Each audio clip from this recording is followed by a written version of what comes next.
everyone loves a bit of nothing, right? Then you're going to love null objects because that's essentially what they are. Nothing. You can create them like any other layer in Adobe After Effects, but they're not actually visible when rendered, and so it makes absolutely no sense to apply any sorts of visual effects to them. However, null objects are extremely useful because they still have a position, scale and a rotation, and as such can be used to hold tracking data or have non-visual effects applied to them like expression controls, two topics we're not really going to get into too much depth in this course. But you can also use them to control animations by using them as parents for other layers in your composition. In short, these little guys make your life a whole lot easier when you're building up more complex visual effects or motion graphics. Oh, whoa, off you go. All right, let's jump into Adobe After Effects and check out what we can do with them. Let's revisit our horrendously inaccurate setup for the solar system from the last lesson. If you remember, we had a bunch of planets set up. So we had Earth and Venus rotating around the Sun, the Moon rotating around the Earth, and all of the planets kind of rotating around themselves. Now, let's say that I still want all my planets to rotate around the Sun, but I don't want the Sun itself to rotate. However, because both Venus and Earth are parented to the Sun, if I stop the Sun from rotating, those planets will stop rotating as well. A dirty workaround would be to simply duplicate your Sun layer. Let's rename this layer to Static Sun. Press R to reveal the rotation. Open up this little twirly so we can see the expression, and then simply click onto this expression in your timeline window and just delete everything that's in there to remove this expression. Then let's hide the original Sun, and if you now scrub through, the planets are still rotating, essentially rotating around this invisible Sun layer, and we just placed a static Sun right on top. This, however, may seem a little bit odd because we've essentially used an image layer that we've hidden, so there wasn't really a point this being an image, and this is exactly where null objects become useful. Let's create a new null object, and for that simply right-click into your layer window, come up into new, and create a new null object. Let's drag this null object to the very top, and you can see this little square here in your preview window. What I might do, I might temporarily solo this null object just so that's all we see, and I'm going to disable the transparency grid so it's on black. This is what a null object looks like. It's essentially just a marker, and the reason it has this little box here is because a null object, while it's invisible, it still has a position, it has an anchor, it has a scale, and it actually has a rotation. So it still has all of the basic transform properties that a layer has, but it just has nothing visible associated to it. Let's undo all of that, unsolo this layer, and let's rename this one to Sun Center. Let's place this null object right in the center of the Sun, and I'm actually placing this corner here. I hope you can see this. There's this little anchor point here in the corner. I want to make sure that this corner, this is the actual position of the null object, sits right in the center of the Sun. Zoom out a little bit, and now I'm going to make that null object rotate. So with the null object selected, press R to reveal the rotation. And again, a null object has all of those properties.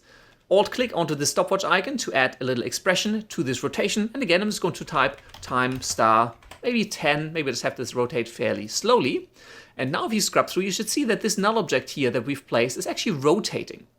Now let's delete our original Sun, the rotating hidden version that we've used to parent the Earth and the Venus to. If you delete this layer, right now this is still the parent for the Earth and the Venus over here on the right hand side. Keep an eye on these two boxes. If I delete the Sun, those two boxes will become empty because the Earth and Venus are now no longer parented to anything. If you scrub through, sure enough, they stopped rotating around the Sun. They just rotate around themselves. Now, however, we've got this null object placed right on top of the Sun, so we can now use this as the parent. In order to do that, simply select the Earth and the Venus. I'm holding down Shift to select multiple layers. Come over to the right hand side. You can either use the pick whip of either of those layers or use the drop down and select the Sun Center null object. Now both of those layers, Earth and Venus, are parented to this null object, which is by nature invisible. And if you scrub through your composition, you now have those two planets rotate around the Sun again. Obviously, because the Earth and the Venus are now parented to this null object, if you move the Sun, that won't actually affect the rotation point of the Earth and the Venus because they're rotating around this null object here. So let's place the Sun right back in the center of the null object, so that kind of makes sense again. And the next thing I'm going to do is, right now you've got the Moon rotating around the Earth, but the speed of the rotation of the Moon around the Earth is again tied to the rotation of the Earth. we can unlink those rotations by inserting a null object between the rotation of the Earth and the rotation of the Moon around it. In order to do that, let's create yet another null object. Let's move this to the very top. It doesn't really matter. Let's call this one Earth Center. And let's grab it and drag it to the center of the Earth, right about here. And let's parent this null object to the Earth, because I want this null object to always follow along with the Earth as the Earth is spinning around the Sun. So select the Earth center over on the right hand side. Let's not use the pick whip this time. Let's use this drop down. So just pop this open and change this over to the Earth. So now the null object essentially just follows along with the Earth. But again, the null object's rotation is still bound to the Earth. So it still kind of looks very much the same. Let's add some independent rotation to this null object itself. For that, reveal the rotation property on the Earth center null object. Alt or Option click onto that stopwatch icon. And maybe this time I'm going to go with time star, maybe -15. Click outside of the expression editor. And now you have this null object rotate a little bit differently to the Earth itself. Maybe I'll actually rotate this forward so it's kind of against the grain. It's clockwise while the Earth spins counterclockwise. So it kind of looks a little bit more natural. And now what I actually want to do is I want to link the Moon to this null object, to the rotation of this null object that is parented to the Earth. And can you see how we're building this really long chain of parenting dependencies? But we're using null objects where it makes sense, right?